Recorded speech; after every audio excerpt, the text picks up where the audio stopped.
क्या है कि कद में थोड़े छोटे पड़ गए हैं? लेकिन अहंकार में तो भाई वाह।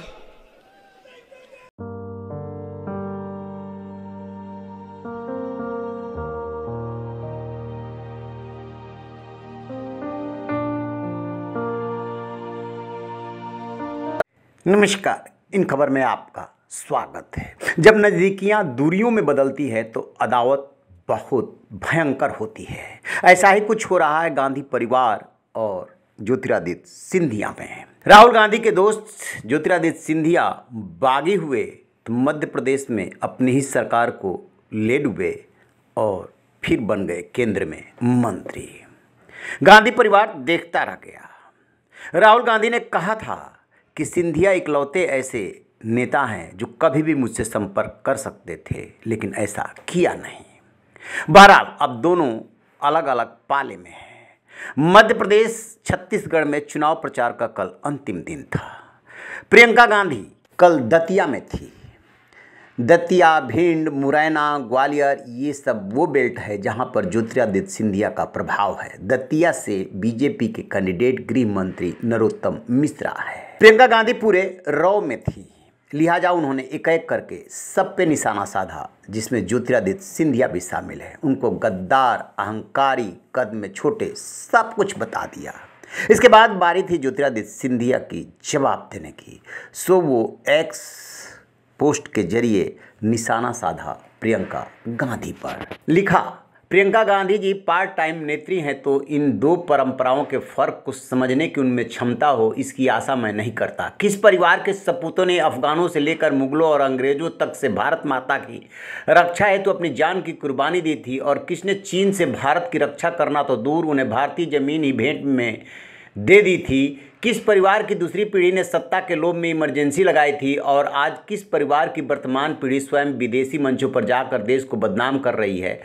काबिलियत को कद से तोलने वाले अहंकार का पाठ पढ़ाने से पहले कृपया स्वयं आईने में झांक ले। भ्रष्टाचारियों और वादा खिलाफियों के शासन को बार बार सिंधिया परिवार ने बदला है, और पुनः आपका सुपड़ा मध्य प्रदेश से जनता साफ करने जा रही। वो आगे लिखते हैं कि अपने भाषण के दौरान ग्वालियर चंबल को ग्वालियर चंबा कहने वाली प्रियंका गांधी जी को मेरे परिवार पर आक्रमण करने के लिए भी एक पर्चे पर लिखी लाइनों की आवश्यकता पड़ी। उनकी सोच और ग्वालियर चंबल को लेकर समझ कितनी है इसका अंदाजा भी लग गया।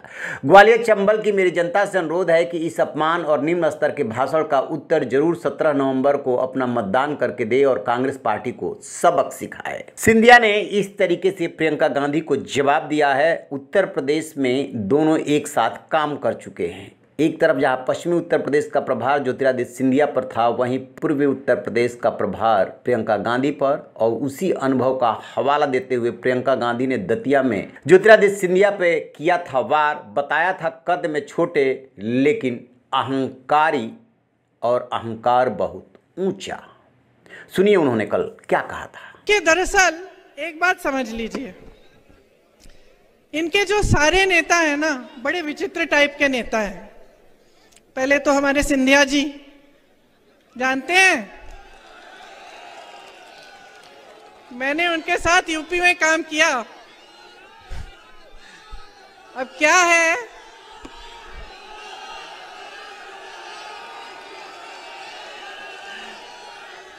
कि कद में थोड़े छोटे पड़ गए हैं?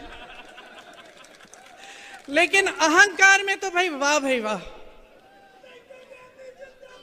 जब हम काम कर रहे थे यूपी में काम कर रहे थे, तो देखो यूपी वालों की, तो हम भी यूपी के हैं, आदत है हम लोग शिकायत, गुस्सा, नाराजगी सब निकाल देते हैं।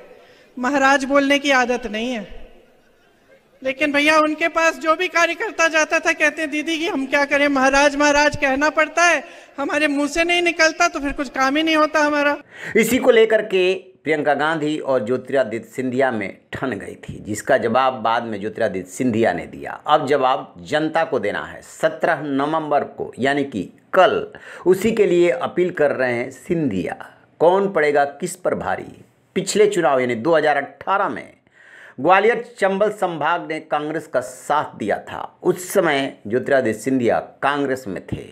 इस बार बीजेपी कोशिश कर रही है कि किसी तरीके से इस संभाग की 34 सीटों में से अधिकांश को जीत करके कांग्रेस को जवाब दिया जाए और उसी के लिए जीत तोड़ मेहनत कर रही है, जबकि कांग्रेस की कोशिश है कि पिछले रिकॉर्ड से भी बेहतर रिकॉर्ड बनाया जाए। कौन पड़ेगा भारी, किसके हाथ लगेगी बाजी, ये 3 दिसंबर को पता चल जाएगा। रहिए बेखबर, देखते रहिए इन खबर। Thank you.